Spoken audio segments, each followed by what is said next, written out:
क्या होती है संगठन की शक्ति? आइए दर्शाता हूं आपको एक कहानी से। एक आदमी था जो हमेशा अपने संगठन में सक्रिय रहता था। उसको सभी जानते थे, बड़ा मान सम्मान मिलता था। अचानक किसी कारणवश वह निष्क्रिय रहने लगा, मिलना जुलना बंद कर दिया और संगठन से दूर हो गया। कुछ सप्ताह पश्चात एक बहुत ही ठंडी रात में उस संगठन के मुखिया ने उससे मिलने का फैसला किया। मुखिया उस आदमी के घर गया और पाया कि आदमी घर पर अकेला ही था। एक बोर सी में जलती हुई लकड़ियों की लौ के सामने बैठा आराम से आग ताप रहा था। उस आदमी ने आगंतुक मुखिया का बड़ी खामोशी से स्वागत किया। दोनों चुपचाप बैठे रहे, केवल आग की लपटों के ऊपर तक उड़ते हुए ही देखते रहे।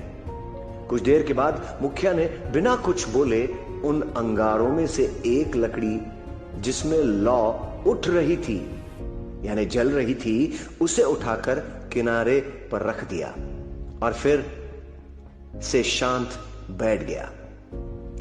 मेजबान हर चीज पर ध्यान दे रहा था। लंबे समय से अकेले होने के कारण मन ही मन आनंदित भी हो रहा था कि वह आज अपने संगठन के मुखिया के साथ है। लेकिन उसने देखा कि अलग की हुई लकड़ी की आग की लौ धीरे धीरे कम हो रही है। कुछ देर में आग बिल्कुल बुझ गई, उसमें कोई ताप नहीं बचा।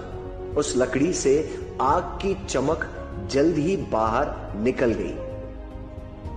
कुछ समय पूर्व जो उस लकड़ी में उज्जवल प्रकाश था और आग की तपन भी थी, अब एक काले और मृत टुकड़े से ज्यादा कुछ शेष न था। इस बीच दोनों मित्रों ने एक दूसरे का बहुत ही संक्षिप्त अभिवादन किया, कम से कम शब्द बोले।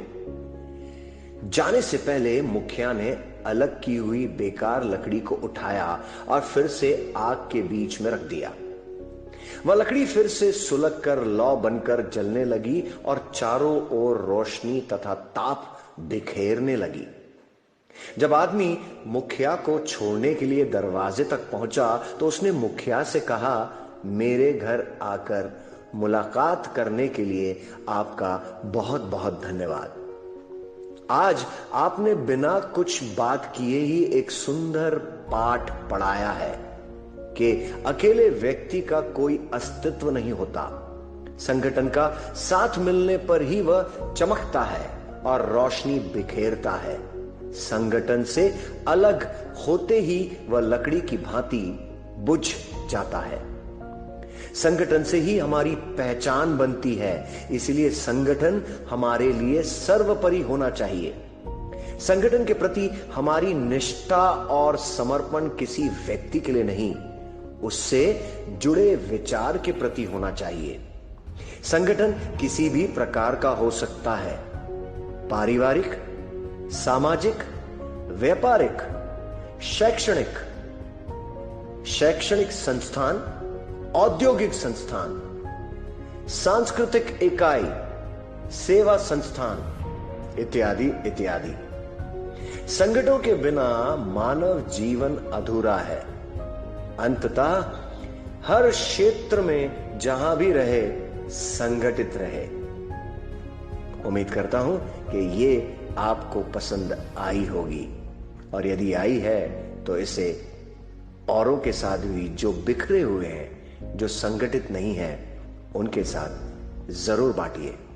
हो सकता है इसी में मानव जाति की खुशी, प्रगति और बहुत बड़ा सार छुपा हो।